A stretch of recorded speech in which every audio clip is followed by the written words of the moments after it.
The Third Eye by Tuesday Lobsang Rampa. Read to you by Blue Friend. Chapter 2. End of My Childhood.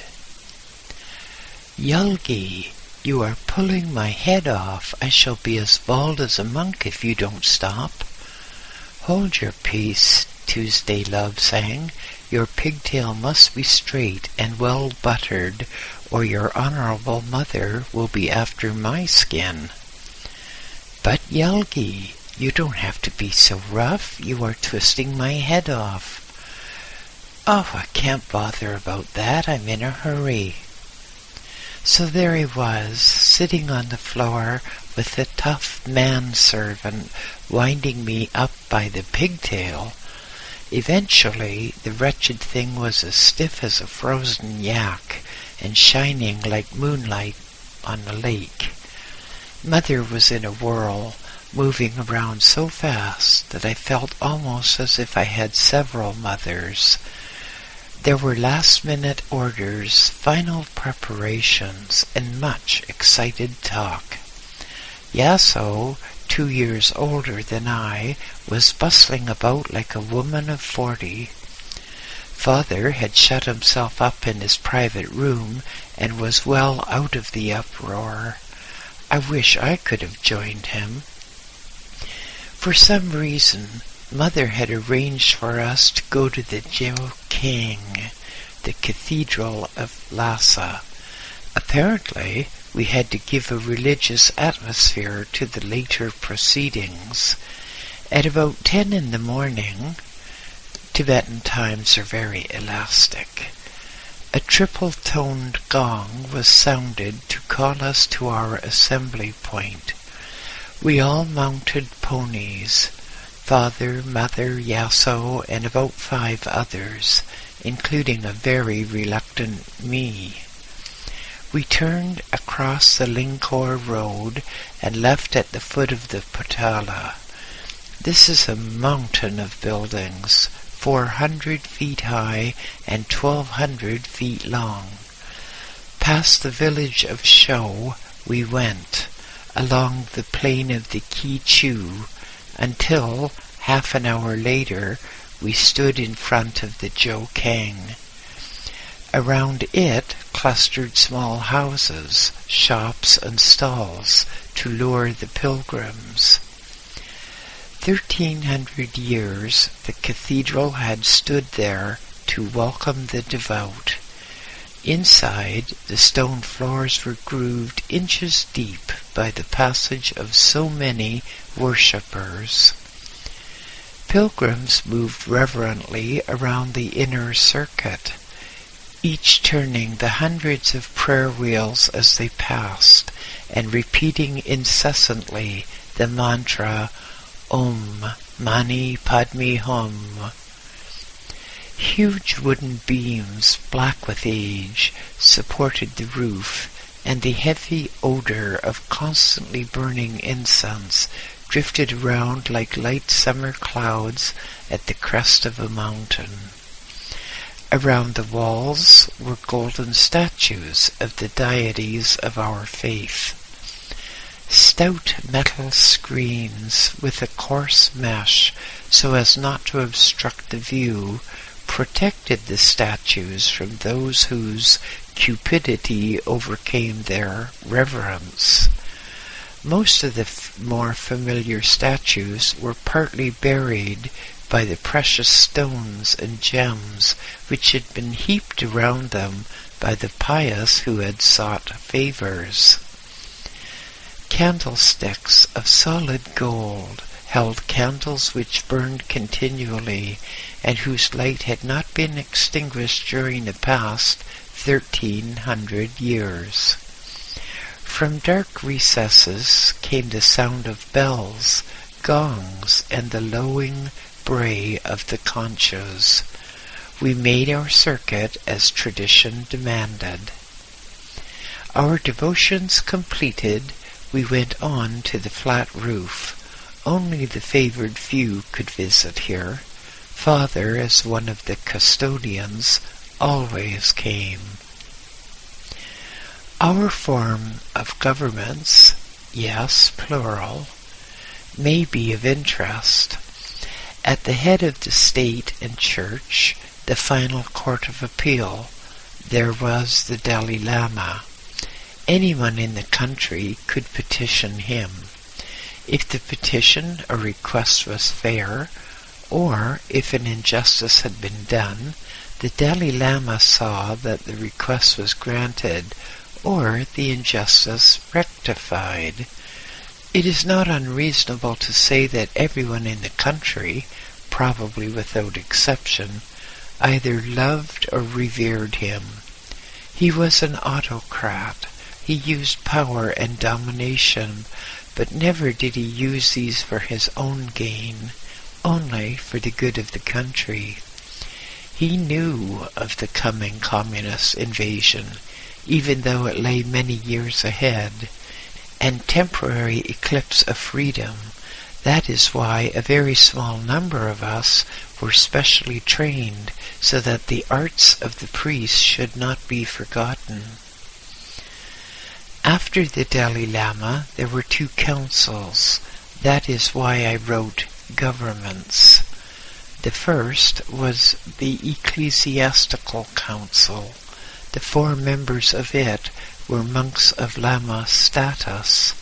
They were responsible, under the Inmost One, for all the affairs of the lamaseries and nunneries.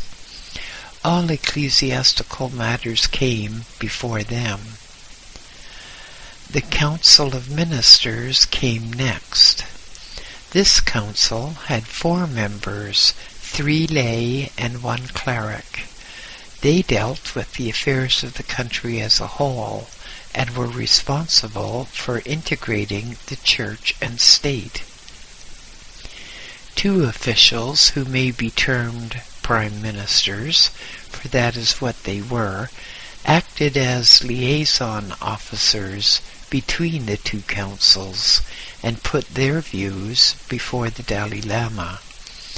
They were of considerable importance during the rare meetings of the National Assembly. This was a body of some 50 men, representing all the most important families and lamaseries in Lhasa. They met only during the gravest emergencies, such as in 1904, when the Dalai Lama went to Mongolia, when the British invaded Lhasa. In connection with this, many Western people have this strange notion that the Inmost One was cowardly in running away. He did not run away. Wars on Tibet may be likened to a game of chess. If the king is taken, the game is won. The Dalai Lama was our king. Without him, there would be nothing to fight for. He had to go to safety in order to keep the country together. Those who accuse him of cowardice in any form simply do not know what they are talking about. The National Assembly could be increased to nearly 400 members when all the leaders from the provinces came in. There are 5 provinces. The capital, as Lhasa was often called, was in the province of Yusang. Shigatse is in the same district. Gartok is western Tibet. Chang is northern Tibet, while Kham and Lobsang are the eastern and southern provinces respectively. With the passage of the years, the Dalai Lama increased his power and did more and more without assistance from the councils or assembly, and never was the country better governed. The view from the temple roof was superb. To the east stretched the plain of Lhasa, green and lush and dotted with trees. Water sparkled through the trees, the rivers of Lhasa tinkling along to join the Tsang Po 40 miles away. To the north and south rose the great mountain ranges enclosing our valley and making us seem secluded from the rest of the world. Lamasseries abounded on the lower levels. Higher, the small hermitages perched precariously on the precipitous slopes. Westwards loomed the twin mountains of the Potala and the Chakpori. The latter was known as the Temple of Medicine. Between these mountains the western gate glinted in the cold morning light. The sky was a deep purple, emphasized by the pure white of the snow on the distant mountain ranges. Light, wispy clouds drifted high overhead. Much nearer, in the city itself, we looked down on the council hall nestling against the northern wall of the cathedral. The treasury was quite near, and surrounding it all were the stalls of the traders and the market in which one could buy almost anything. Close by, slightly to the east, a nunnery jostled the precincts of the disposers of the dead. In the cathedral grounds there was the never-ceasing babble of visitors to this, one of the most sacred places of Buddhism. The chatter of pilgrims who had traveled far and who now brought gifts in the hopes of obtaining a holy blessing. Some there were who brought animals saved from the butchers and purchased with scarce money. There is much virtue in saving life, of animal and of man, and much credit would accrue. As we stood gazing at the old but ever new scenes, we heard the rise and fall of monks' voices in psalmody, the deep bass of the older men, and the high treble of the acolytes. There came the rumble and the boom of the drums, and the golden voices of the trumpets, skirlings and muffled throbs, and a sensation as of being caught up in a hypnotic net of emotions. Monks bustled round, dealing with their various affairs, some with yellow robes and some in purple. The more numerous were in russet red. These were the ordinary monks. Those of much gold were from the Potala, as were those in cherry vestments. Acolytes in white and police monks in dark maroon bustled about. All, or nearly all, had one thing in common. No matter how new their robes, they almost all had patches, which were replicas of the patches on Buddha's robes. Foreigners who have seen Tibetan monks, or have seen pictures of them, sometimes remark on the patched appearance. The patches, then, are part of the dress. The monks of the 1200-year-old Nisar Lamasery do it properly and have their patches of a lighter shade. Monks wear the red robes of the order. There are many shades of red, caused by the manner in which the woolen cloth is dyed. Maroon to brick red, it is still red. Certain official monks employed solely at the Potala wear gold sleeveless jackets over their red robes. Gold is a sacred color in Tibet. Gold is untarnishable and so always pure, and it is the official color of the Dalai Lama. Some monks or high lamas and personal attendants on the Dalai Lama are permitted to wear gold robes over their ordinary ones. As we looked over the roof of the Jokang, we could see many such gold-jacketed figures, and rarely one of the peak officials. We looked up at the prayer flags fluttering, and at the brilliant domes of the cathedral. The sky looked beautiful, purple with little flecks of wispy clouds, as if an artist had lightly flicked the canvas of heaven with a white-loaded brush. Mother broke the spell. "Well, we are wasting time. I shudder to think what the servants are doing. We must hurry." So, off on our patient ponies, clattering along the Lingkor road, each step bringing me nearer to what I termed the ordeal, but which Mother regarded as her big day. Back at home, Mother had a final check of all that had been done, and then we had a meal to fortify us for the events to come. We well knew that at times such as these, the guests would be well filled and well satisfied, but the poor hosts would be empty. There would be no time for us to eat later. With much clattering of instruments, the monk musicians arrived and were shown into the gardens. They were laden with trumpets, clarinets, gongs, and drums. Their cymbals were hung around their necks. Into the gardens they went, with much chatter, and called for beer to get them into the right mood for good playing. For the next half hour, there were horrible honks and strident bleats from the trumpets as the monks prepared their instruments.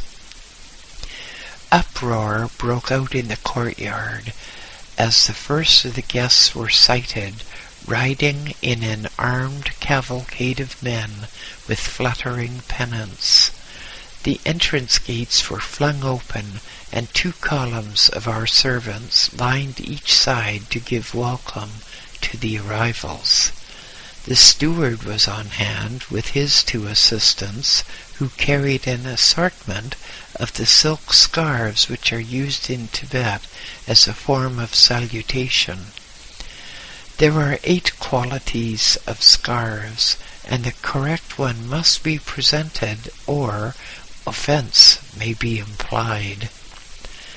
The Dalai Lama gives and receives only the first grade. We call these scarves kata, and the method of presentation is this. The donor, if of equal rank, stands well back with the arms fully extended. The recipient also stands well back with arms extended. The donor makes a short bow and places the scarf across the wrists of the recipient, who bows, takes the scarf from the wrists, turns it over in approval, and hands it to a servant. In the case of a donor giving a scarf to a person of much higher rank, he or she kneels with tongue extended, which is a Tibetan greeting similar to lifting the hat, and places the kata at the feet of the recipient. The recipient in such cases places his scarf across the neck of the donor. In Tibet, gifts must always be accompanied by the appropriate kata, as must letters of congratulation. The government used yellow scarves in place of the normal white. The Dalai Lama, if he desired to show the very highest honor to a person, would place a kata about a person's neck and would tie a red silk thread with a triple knot into the kata. If, at the same time, he showed his hands palms up, one was indeed honored. We Tibetans are of the firm belief that one's whole history is written on the palm of the hand, and the Dalai Lama, showing his hands thus, would prove the friendliest intentions towards one. In later years, I had this honor twice. Our steward stood at the entrance with an assistant on each side. He would bow to new arrivals, accept their kata, and pass it on to the assistant on the left. At the same time, the assistant on his right would hand him the correct grade of scarf with which to return the salutation. This he would take and place across the wrists, or over the neck, according to the rank of the guest. All these scarves were used and reused. The steward and his assistants were becoming busy. Guests were arriving in large numbers. From neighboring estates, from Lhasa City, and from outlying districts, they all came, clattering along the Linkor road to turn into our private drive in the shadow of the Potala. Ladies who had ridden a long distance wore a leather face mask to protect the skin and complexion from the grit-laden wind. Frequently, a crude resemblance of the wearer's features would be painted on the mask. Arrived at her destination, the lady would take her mask off, as well as her yak hide cloak. I was always fascinated by the features painted on the masks. The uglier or older the woman, the more beautiful and younger would be her mask features. In the house there was great activity. More and more seat cushions were brought from the storerooms. We do not use chairs in Tibet, but sit cross-legged on cushions, which are about 2.5 feet square and about 9 inches thick. The same cushions are used for sleeping upon, but then several are put together. To us they are far more comfortable than chairs or high beds. Arriving guests were given buttered tea and led to a large room which had been converted into a refectory. Here they were able to choose refreshments to sustain them until the real party started. About 40 women of the leading families had arrived, together with their women attendants. Some of the ladies were being entertained by Mother, while others wandered around the house, inspecting the furnishings and guessing their value. The place seemed to be overrun with women of all shapes, sizes, and ages. They appeared from the most unusual places, and did not hesitate one moment to ask passing servants what this cost or what that was worth. They behaved, in short, like women the world over. Sister Yaso was parading around in very new clothes, with her hair done in what she regarded as the latest style, but which to me seemed terrible.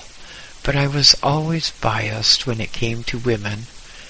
Certain it was that on this day they seemed to get in the way. There was another set of women to complicate matters. The high-class woman in Tibet was expected to have huge stores of clothing and ample jewels. These she had to display, and as this would have entailed much changing and dressing, special girls, called Chung girls, were employed to act as mannequins.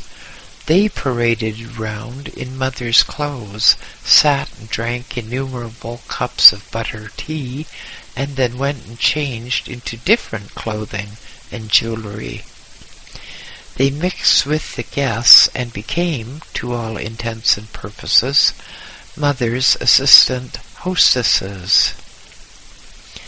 Throughout the day, these women would change their attire perhaps 5 or 6 times. The men were more interested in the entertainers in the gardens. A troupe of acrobats had been brought in to add a touch of fun.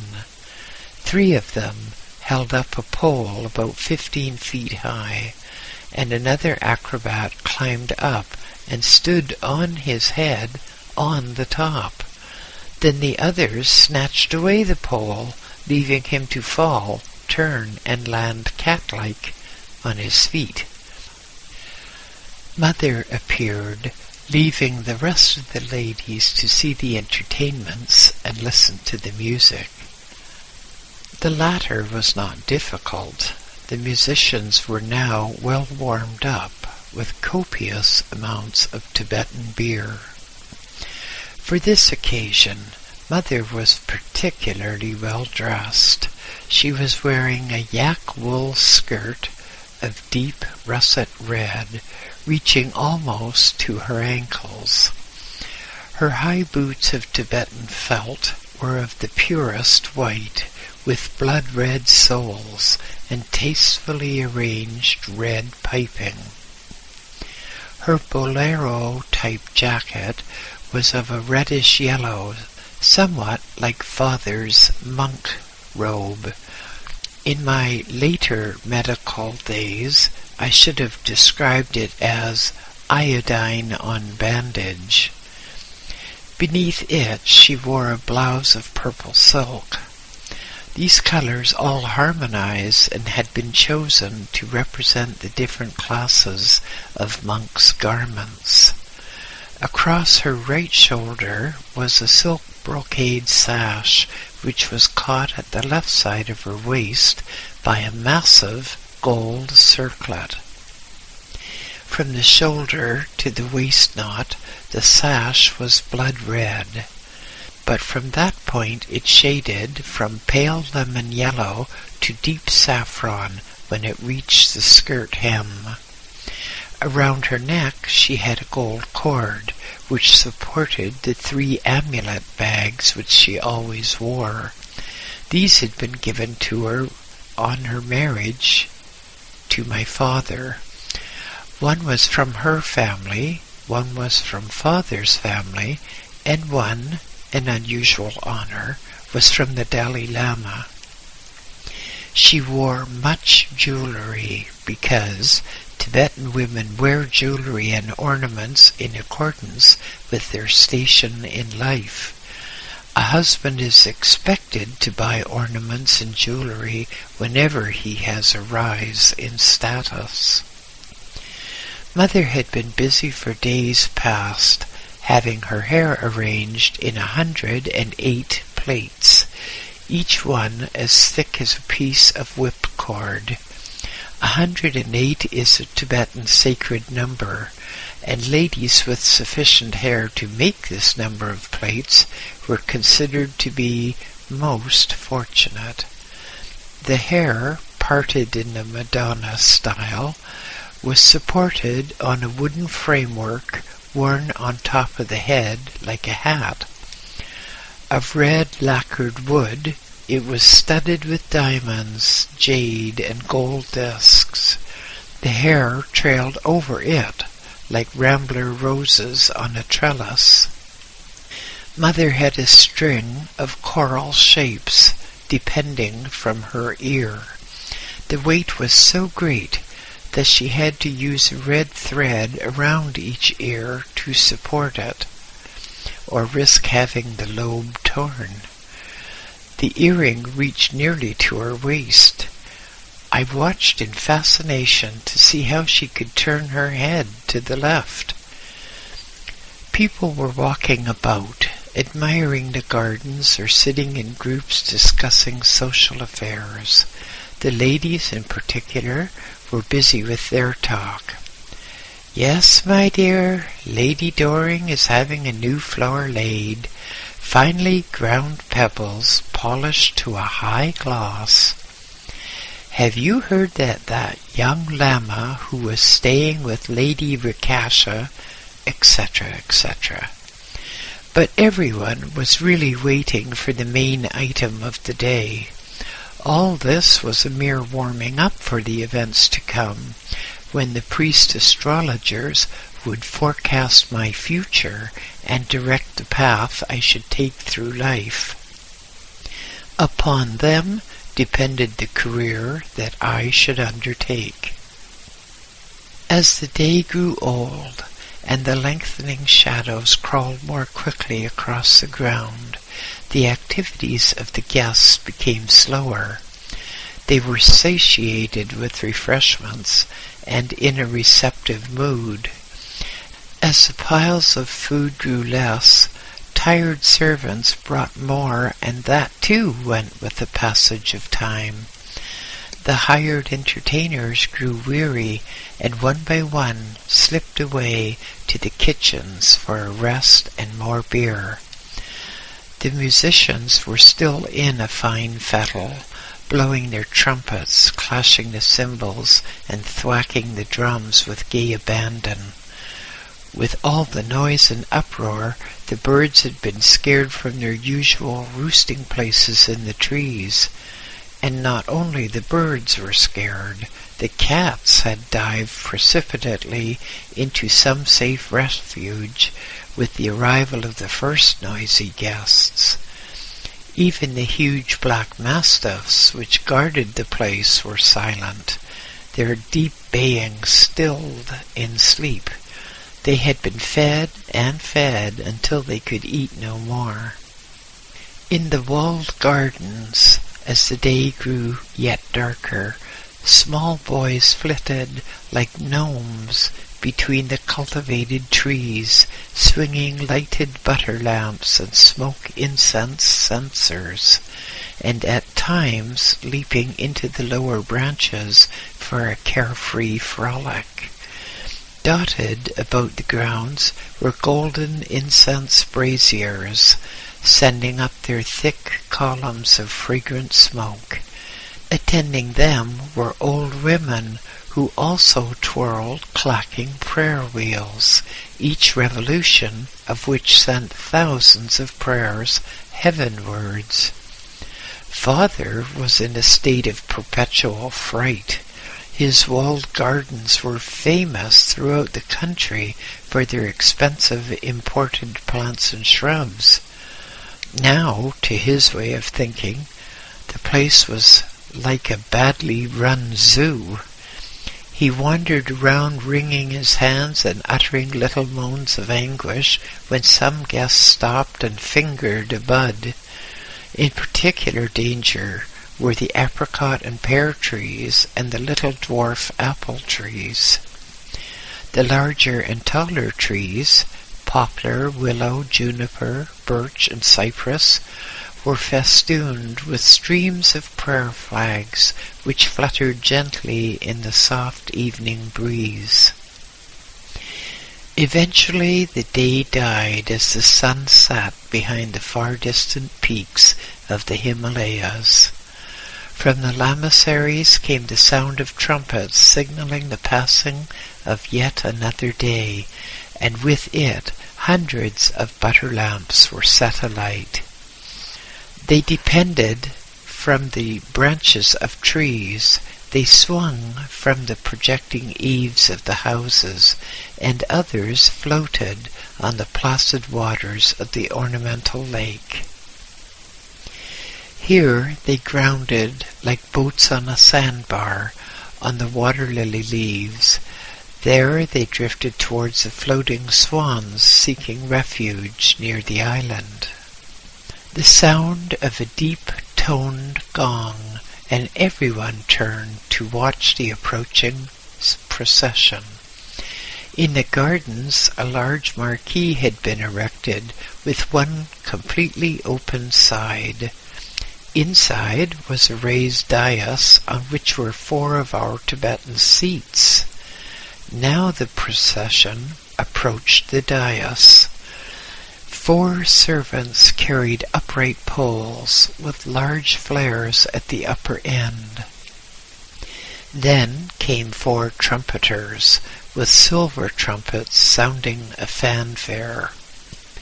Following them, mother and father reached the dais and stepped upon it.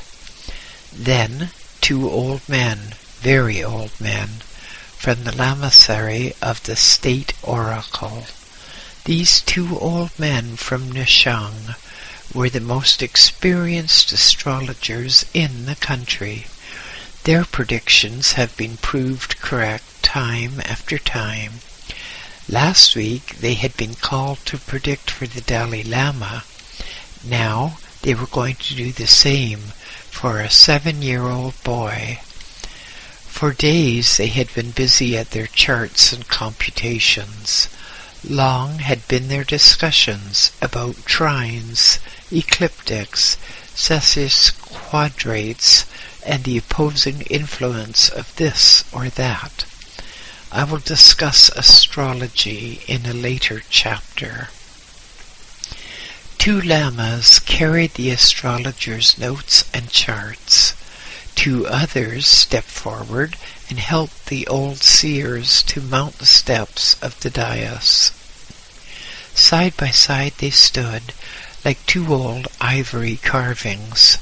Their gorgeous robes of yellow Chinese brocade merely emphasized their age. Upon their heads they wore tall priests' hats, and their wrinkled necks seemed to wilt beneath the weight. People gathered around and sat on the ground on cushions brought by the servants. All gossip stopped as people strained their ears to catch the shrill, piping voice of the astrologer-in-chief. On he droned for an hour and then stopped for a 10-minute rest. For yet another hour he went on outlining the future. Hali, Hali! Extraordinary, extraordinary! Exclaimed the entranced audience. And so it was foretold. A boy of 7 to enter a lamasery after a hard feat of endurance, and there be trained as a priest-surgeon, to suffer great hardships, to leave the homeland and go among strange people, to lose all and have to start again, and eventually to succeed.